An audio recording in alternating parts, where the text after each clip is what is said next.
ঈদ মোবারক। ঈদের বিশেষ খেলার তারায় আজ আমাদের সঙ্গে আছেন বাফুফের সভাপতি তাবিদ আউয়াল। আজ আমরা কথা বলবো ঈদ নিয়ে তাবিদ আউয়ালের সঙ্গে। ভাইয়া কেমন আছেন? ভালো আছি। ঈদ মোবারক আপনাকে। আপনাকে ঈদ মোবারক ভাইয়া। তো এবারের ঈদটা কিন্তু আপনার জন্য একটু বিশেষ। গত ২৬ অক্টোবর আপনি বাফুফের সভাপতি হয়ে এসেছেন এবং আপনি আসার পরে গত ১৬ বছরে আমরা যে একটা ঝিমিয়ে পড়া অবস্থা দেখেছি, এর মাঝে কিন্তু একটা প্রাণের সঞ্চার হচ্ছে। এবারের ঈদটা আপনার জন্য একটু বিশেষ। তো কেমন লাগছে এবার নতুন পরিচয়? থ্যাংক ইউ এত ভালো ভালো কথা বলার জন্য। আমি মনে হয় প্রতি বছরই ঈদ একটু ডিফারেন্ট হয়, বাট হ্যাঁ, যেটা আপনি বলেছেন যে আমি আজকে বাফুফের প্রেসিডেন্সের পদে থেকে একটা ঈদ পালন করতে যাচ্ছি আজকে। অ্যান্ড ডেফিনেটলি মানে ভালো তো লাগছেই, ভালো না লাগাতে কোনো কারণই নাই। বাট ডেফিনেটলি দায়িত্ব আছে, মানে ঈদের দিনেও কিন্তু ফুটবল মাথায় চিন্তা থাকে, আগামীতে ম্যাচের চিন্তা থাকে। তো ফ্যানদের তো একটা বিশাল চাপ ছিল এবার যেহেতু আমরা একটা ম্যাচ খেলেছি। আমি ডেফিনেটলি চাপ হিসেবে দেখি না। আমি মনে করি যে কি বলবো, ওদের দাবি থাকতে পারে, ফ্যান হিসাবে তো ওদের রাইট আছে এটা করা, বা প্রত্যাশার জায়গাটাকে তারা মানে সামহাও অনলাইনের মাধ্যমে কমিউনিকেট করতেছে আমার সাথে। আমরা যে ছোটবেলায় কার্ড পাঠাতাম, বন্ধুদেরকে এমন করে কার্ড পাঠাতেন কিনা, ওরকম কোনো স্মৃতি আজও নাড়া দেয় কিনা? ছোটবেলায় তো আমাদের কালচার যেটা ছিল ঈদই পাওয়া, সো খালি কালেকশনে নামতাম যে কে কত ঈদই দিবে, সেখানে তো আর কার্ড সিস্টেম ছিল না। তো হ্যাঁ, পরে এক সময় যখন এসেছিলাম তখন কার্ডটা শুরু করেছিলাম। ওই যে বুকস শপে পোস্ট কার্ড পাওয়া যেত, এই বাংলাদেশের বিভিন্ন ছবি দেওয়া, বাংলাদেশ বিভিন্ন ট্যুরিজম স্পট দেওয়া। তো সেই পোস্ট কার্ডে বেসিক্যালি ঈদের শুভেচ্ছা দিয়ে বিভিন্ন জায়গায় পাঠিয়ে দিতাম। আপনি কি সত্যি সত্যি হাতে লেখার সময় পান একটু কবিতার ভাষায় বা সুন্দর করে কিছু লিখে যে? ওরকম সময় হয়, বাট ওরকম সময় আর অনেস্টলি আর ব্যয় করি না। পুরো কবিতা না হলেও একটা লাইন, একটা কবিতার বা একটা গানের বা একটা বইয়ের। একটা ভিন্নতা এসেছে নিশ্চয়ই, এখন অনেক দায়িত্ব বেড়েছে। এই এখন চাপ যুক্ত তাবিদ আউয়ালের ঈদ, মানে দুটোর মাঝে কি পার্থক্য চোখে পড়ে? অবভিয়াসলি অনেক পার্থক্য আছে। আগের ঈদ ছোটবেলায় দায়িত্ব ছিল না, দিনটা আনপ্ল্যান্ড আনস্ট্রাকচার্ড ছিল, যেখানে চাইলাম যদিও যাওয়ার জায়গা খুব কম ছিল, বাট ঘুরতেছি, বের হচ্ছি, মানে খুবই ইনফর্মাল একটা ঈদ ছিল। আর এখন তা তো একটু স্ট্রাকচার্ড, কিছু সেট জায়গায় যেতে হয় বা সেট সময় কেউ আসে, মানুষ এক্সপেক্ট করে যে আমি কোথাও যাব বা আমাকে দেখতে আসবে।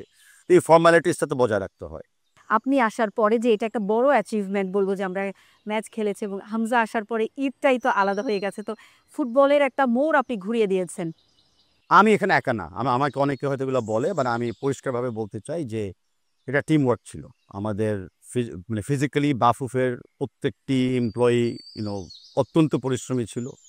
বিশেষ করে মিডিয়া ভাই বোনেরা, তারা কিন্তু আমাদেরকে বেশ জব দিতে মাঝে রেখেছে, মানে আমাদেরকে নেশনের সামনে ভালোভাবে পেশও করেছে, বিশেষ করে আমাদের প্লেয়ারদেরকে। তো আমি মনে করবো না আমার একার কোনো কৃতজ্ঞতা এখানে আছে। হ্যাঁ, আমরা আরো অনেক কথা বলবো আপনার সঙ্গে, চলেন আমরা একটু হাঁটি।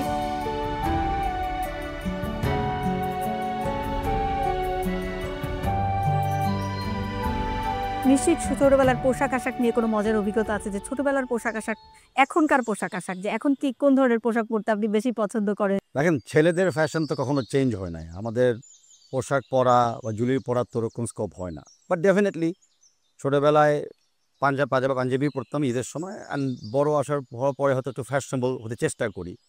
আগে হয়তো প্লেন হোয়াইট পরতাম সিম্পল থাকার জন্য, এখন হয়তো একটু কালারফুল কাপড় চোপড় পরি। এটা হলো মেইন ভিন্নতা। ছোটোবেলায় যেটা হতো, হয়তো একদিনের 10বার চেঞ্জ করতাম, কারণ ময়লা হয়ে যাচ্ছে, এখন কাপড় তো বদলাইতে হয় না। আরেকটা প্রবলেম ছিল ছোটোবেলায়, যে সব খালারা চাচারা তো গিফট দিত। এখন সবারই খুশি করার জন্য ওরা যখন বাসায় আসে ওদের কাপড়টা পরতাম, ওদের বাসায় গেলে ওই কাপড়টা পরতাম, তো সাথে একটা ব্যাগ নিতে হতো 4-5টা দিয়ে। এখন অফকোর্স ওই এক্সপেকটেশন থাকে না, সো একটু ইজি এসে। ভাইয়ের সঙ্গে মারামারি হইতো কিনা? ওর যেটা পছন্দ হয়েছে, ধরেন খালা ওটা দিয়েছে, আপনার সেটা পছন্দ হয়ে গেছে। ঈদের কাপড়ে মারামারি ভাবে হতো না, উল্টা হতো যে না পরার জন্য। কারণ অনেক সময় যেটা হতো, এগেন আমাদের সবাই মনে রাখবে, হয়তো কে স্বীকার করে না, সবাই কেন জানি মনে করতো যে ভাই হইলেই একদম একই ডিজাইন একই রঙের একটা ইউনিফর্ম মতো কাপড় দিতে হয়।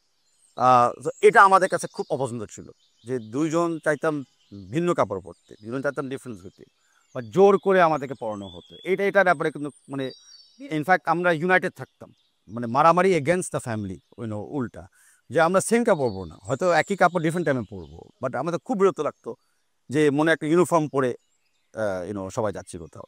রাজনীতিবিদ তাবিদ আউয়াল, সোশ্যাল ওয়ার্কার, অনেক ধরনের আপনার পরিচিতি আছে। আপনার আরও একটা পরিচিতি আছে যেটা জানেন অনেকে, আবার অনেকে জানেন না, যে আপনি একজন ফুটবলার ছিলেন এবং আপনি আমাদের ঘরোয়া লিগে খেলেছেন এবং আপনার নিজেরও একটা ক্লাবও ছিল। তো ফুটবলে কিভাবে আসা? ধানমন্ডি ক্লাবের যে তখন ম্যানেজার ছিলেন পিয়ারু সাহেব, উনি মারা গেছেন। পিয়ারু ভাই অ্যাকচুয়ালি বেসিক্যালি আমাকে একটা মাঠ থেকে দেখে ধানমন্ডি ক্লাবে নিয়ে গেল। এই শুরু হলো, মানে আমি রিক্রুটেড হলাম, তখন ধানমন্ডি ক্লাব ফার্স্ট ডিভিশনে ছিল। এই শুরু হলো আমার খেলা। তো স্কুলের পাশাপাশি আমি ফার্স্ট ডিভিশন লিগে খেলতাম। ফুটবলের জন্যই কিন্তু আমি ইউনিভার্সিটি স্কলারশিপ পেলাম। তো আমার কিন্তু আমেরিকাতে পড়ার সময় বাবা মা থেকে টাকা নিতে হয় নাই, স্পোর্টস স্কলারশিপে আমি এডুকেশনটা পেয়েছিলাম। এরপরে নিজের ক্লাব দেয়া এবং নিজের যে সকার ক্লাব ফেনী স্টার্ট করলেন, জার্নিটা কেমন ছিল? বেশিরভাগ ক্লাবগুলো রেডিমেড প্লেয়ারদেরকে একটা ভালো স্যালারি দিয়ে নিয়ে নিত। তো ফেনী সকার ক্লাব পরবর্তীতে আবার একটা নফল আমি তৈরি করেছিলাম, যেন ফার্স্ট টাইম ইয়াং প্লেয়ার বা ডিস্ট্রিক্টে খেলা প্লেয়াররা একটু চান্স পায় কোথাও, মানে খেলার জন্য, ডেভেলপ করার জন্য। তো একটা স্ট্রং অ্যাম্বিশন ছিল যে যে ওই জায়গায় আমি যাবই, যেমনি হোক। সো প্রিপেয়ার্ড ছিলাম। অপরচুনিটি যখন আসলো, অ্যাজ এ সেড, মাঠে নেমে গেলাম অ্যান্ড মাঠে যাই গোল দিলাম। ভাই, আমরা ছোট্ট একটা বিরতি থেকে ঘুরে আসছি আবার। দেখছেন ঈদের বিশেষ আয়োজন খেলার তারা, সঙ্গেই থাকুন সময়ে। আবারও ফিরলাম ঈদের বিশেষ আয়োজন খেলার তারায়। তাই ভাই, আমরা গত কয়েকদিন 17ই মার্চ থেকে 27 মার্চ একটা হামজা ঝড়ের মাঝে ছিলাম। তো হামজাকে দেশের ফুটবলে নিয়ে আসাটা আপনার জন্য কতটা চ্যালেঞ্জিং ছিল এবং এটা কিভাবে আপনি চ্যালেঞ্জটা জয় করে দেখালেন? চ্যালেঞ্জ তো অবভিয়াসলি ছিল। দীর্ঘদিন ধরে হামজার আসার একটা প্রক্রিয়া চলতেছিল, বাট ফাইনালি আমরা এটা কনক্লুড করতে পেরেছিলাম। সো চ্যালেঞ্জটা অ্যাকচুয়ালি ছিল লজিস্টিক্স। আপনারা দেখেছেন যে হামজা দেওয়ান চৌধুরী, মানে ওর দেশ টান এতটুকুখানি বেশি যে সে কিন্তু লেস্টার থেকে স্ট্রেইট হবিগঞ্জে গিয়েছিল। তো আমি মনে করি যে এই যে সে একটা উদাহরণ সৃষ্টি করে দিয়েছে, যে একদম মানে গ্রামের মাটির ছেলে গ্রামের মাটিতে ফিরে দিয়েছে, এটাই আমি মনে করি মানে সবার ভিত্তিতে একটা খুবই মানে আমার পরিবর্তন নিয়ে এসেছে। সবাই মনে করেছিল বিদেশের থেকে প্লেয়ার আসবে না হয়তো, বা বিদেশে বড় হয়েছে, কি খাবে, কথা বলবে কিনা, কারোর সাথে মিশবে কিনা, একটু নাকুচে থাকবে। থাকতে পারে। বাট আমরা দেখেছি একদম উল্টোটা। And তাই আমি মনে করি যে তার এই অ্যাটিটিউড, তার এই বিহেভিয়ার, এটা খালি বাংলাদেশের মিডিয়াকে না, ইন্ডিয়ার মিডিয়ার মাধ্যমে ইন্ডিয়ান ফ্যানদেরকে কিন্তু মানে মানে মন জয় করে নিয়েছিল। অনেকে জানে না যে হামজার জন্য তো আমরা স্ট্যান্ড বাই ডক্টর বা অনেক কিছু রেখেছিলাম।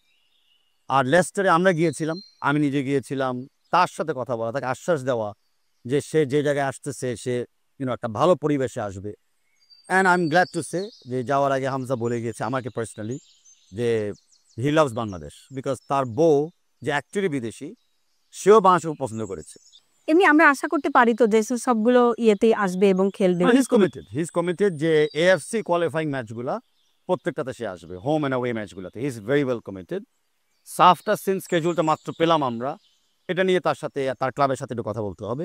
ভাইয়া, এরকম আরো বিদেশিদেরকে আপনি বারবারই বলেছিলেন যে এরকম আনতে চান, তো আপনার কি ওই পরিকল্পনাটা নিশ্চয়ই আছে?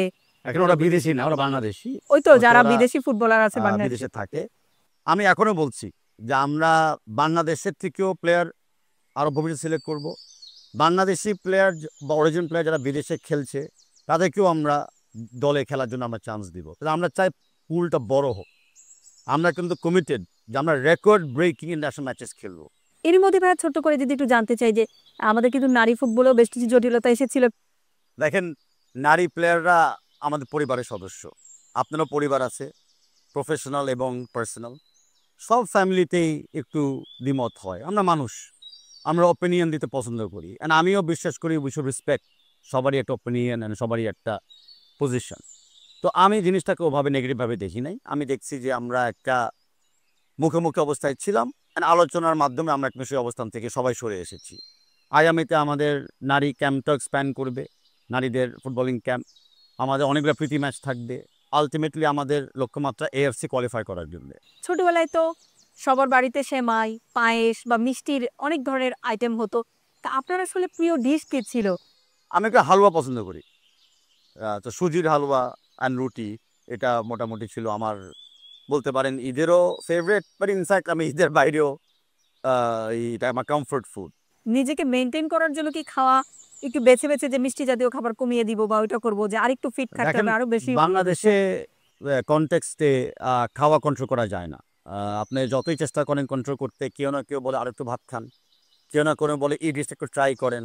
আর যখন একদমই বলবেন না, একদম অনড় থাকবেন, তখনই হুট করে বলে দেয় এটা নাকি উনি নিজের হাতে বানিয়েছে, লাস্ট একটা অ্যাটেম্প। তখন তো খেতেই হয়, out of respect, out of love, out of emotion. তো বাংলাদেশে ডায়েট কন্ট্রোল বা মানে আমাদের এইসব কালচারাল এবং ধর্মীয় অনুষ্ঠান গুলাতে কোনোভাবে কন্ট্রোল করা যায় না।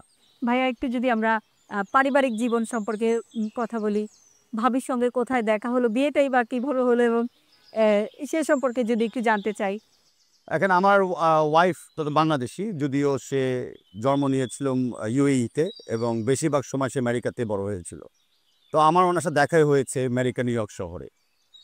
অনেক দিনের যোগাযোগ ছিল, বাট ফাইনালি যোগাযোগটা সামহাও একটা রিলেশনশিপে পরিণত হয়েছে। অ্যান্ড ফাইনালি আমরা তো বিয়ে করেছিলাম 2010 সালের ডিসেম্বরে। তো সেদিন থেকেই আমরা একসাথে বাংলাদেশেই থাকি। অ্যান্ড একজনের এখন সাপোর্ট, একজনের সঙ্গী, এভাবেই আছে। চমৎকার কোনো মুহূর্ত যদি থেকে থাকে বা আপনি শেয়ার করতে পারেন বা শেয়ার করতে না চাইলেও কোনো সমস্যা নাই। ওনার সাথে তো আমার প্রতিদিনের চমৎকার মুহূর্ত। খুবই ভালো লাগলো ভাইয়া। আমাদের দেশের বেশিরভাগ সমর্থকই আসলে ব্রাজিল আর্জেন্টিনা সাপোর্ট করে বা কেউ জার্মানি সাপোর্ট করে থাকে। তো ফুটবলে আপনার প্রিয় দেশ কোনটা? আমার ফুটবল অনেকগুলো প্রিয় দেশ আছে। আমি আমি আমি ফুটবলটা তো খুব মানে গভীরভাবে ফলো করি। তো আমার মনে করেন লিগে ডিফারেন্ট টিম আছে, ন্যাশনাল টিম ডিফারেন্ট টিম আছে। তো আর্জেন্টিনা ব্রাজিল যখন হাইপে ছিল, তখনকার সময় ওয়েস্ট জার্মানি সাপোর্টার ছিলেন। এখন ইদানিং আমি দেখি একটু এশিয়া আমাকে টানতেছে। আমি নর্মালি এখন দেখি জাপানের দিকে একটু বেশি আমি টানি। খেলা দেখলে ওদের খেলাগুলো আমি চেষ্টা করি ফলো করতে। হ্যাঁ, বিনোদনের জগতে যদি জানতে চাই, টিভি, সিনেমা, গান কোনটা দেখা হয় এবং পছন্দের কারা আছে? বিনোদনে ফুটবল খেলি, বিনোদনে ফুটবল দেখি। সো আমার স্পোর্টস বা ফুটবলটাও এখনও আমার জন্য মেইন বিনোদনের জায়গা। তার ভিতরে তো গান তো শুনি, হয়তো অত বেশি না। গান কখনো মনে মনে? না, আমি গান গাইতে পারি না। আমি কবিতা ওভাবে ভালো লিখতেও পারি না, বলতেও পারি না। সিনেমা আমি সবই দেখি। এখন কোনো সিনেমা বাদ রাখি না। Bangla cinema, Korean drama, Malaysian cinema. আর আমারও ইচ্ছা আছে ভবিষ্যতে যে আমাদের ফুটবল নিয়ে কিছু ডকুমেন্টারি ভিডিওস করা। নিজেও কি অ্যাক্টিং করতে চান কিনা? কারণ আপনার এতগুলো পরিচিতি, ওটা যোগ হলে খারাপ হয় না? না, সেটা মনে হয় আমার ভাগ্যতে নাই, ওই ট্যালেন্টও নাই। আর ভাগ্যতে হয়তো যদি বুড়া বয়সে কোনো দাদা ওরকম অ্যাক্টিংয়ে চান্স পায়, ওই রোলটা হয়তো আমি ফিট করতে পারবো। বাট তার আগ পর্যন্ত রিয়েলিটি মেনে নিতে হবে। তো আমাদের দর্শকরা আপনার কাছ থেকে জানতে চায়, ঈদ উপলক্ষে কিছু শুনতে চায় আপনার কাছ থেকে। নিশ্চয়ই। আমি সকল দর্শকদেরকে সময় টিভির মাধ্যমে ঈদের শুভেচ্ছা জানাচ্ছি। ঈদ মুবারক আপনাদেরকে। আর আমার তরফ থেকে আমি যারা বারে বলবো, যতটুকু পারেন ফুটবল খেলবেন, আর না খেলতে পারলে অবশ্যই ফুটবল দেখবেন। এই ছিল আমাদের বিশেষ আয়োজন খেলার তারার। সঙ্গে থাকুন সময়ের।